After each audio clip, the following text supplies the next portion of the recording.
Good well-being makes a difference of 9 years to life expectancy. By comparison, smoking only makes a difference of 3 years. Well-being is the zoomed-out view of how you feel about your life. It's not just happiness.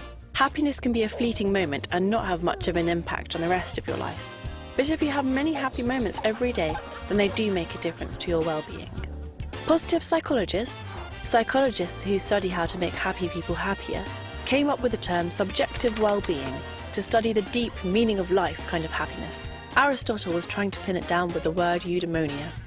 So what makes up your well-being?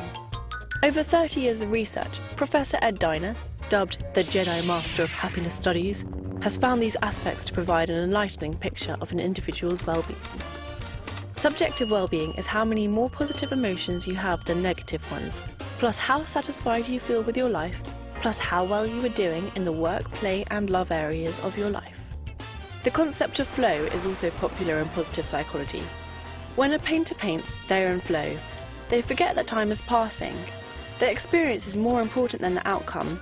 A painter does not paint just for the finished work, but because she enjoys it. Flow most often happens for a few minutes at a time, and the more flow you experience, the more likely you are to have high well-being. But this is all very general. There is no one ultimate meaning of life for everyone. That's why it's called subjective well-being. Everyone finds their well-being in different ways. Well-being is also subjective in that your 10 out of 10 happiness level might actually be more happy than my 10 out of 10 happiness level. This is partly down to genetics and age. Young people, especially young women, are often emotionally all over the place, while elderly people are more likely to have a good, steady level of well-being.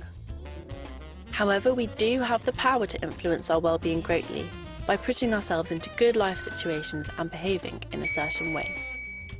So, what behaviours maximise well-being? The British think tank NEF, the New Economics Foundation, have come up with 5 ways of well-being, a sort of 5 a day fruit and veg, but for well-being. The idea is that if you do all these things, you can improve your well-being.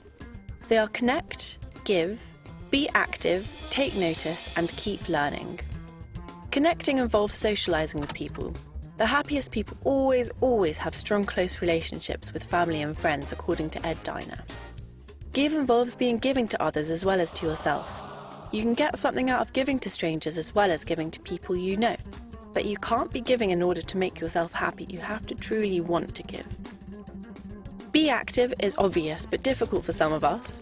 Looking for opportunities to be more active in your daily routine, such as walking up the stairs instead of using the lift, can help. Ideally, try to find a sport you enjoy and make time for it. Take notice is about being aware of the world around you and appreciating it. You feel more connected and a sense of belonging by noticing the physical world around you. But also take notice of the freedom we have here and now. Not everyone in the world has it. Keep learning is something we can keep doing even when we're old. There is something to be learned from every experience. Challenging yourself to practice a skill can be very satisfying. It can be frustrating to not learn. At first, I was skeptical of these ways of well-being. How can something so complicated be simplified so much? These ways don't cover essentially important things to us, such as being accepting of our own identities. Despite this, I tried to create experiences within these categories and I explored what they could mean. I found that my well-being did improve. In particular, when I got to give, I realised that all the other ways of well-being were being done through giving. I was helping mothers pull buggies upstairs in the tube, so I was being active. I was connecting to people I was giving to. I learnt from the people I gave to, and I had to take notice in order to be aware of people to give to. So it turns out that there are things you can do to improve your well-being. It takes effort and energy, but it's worth it.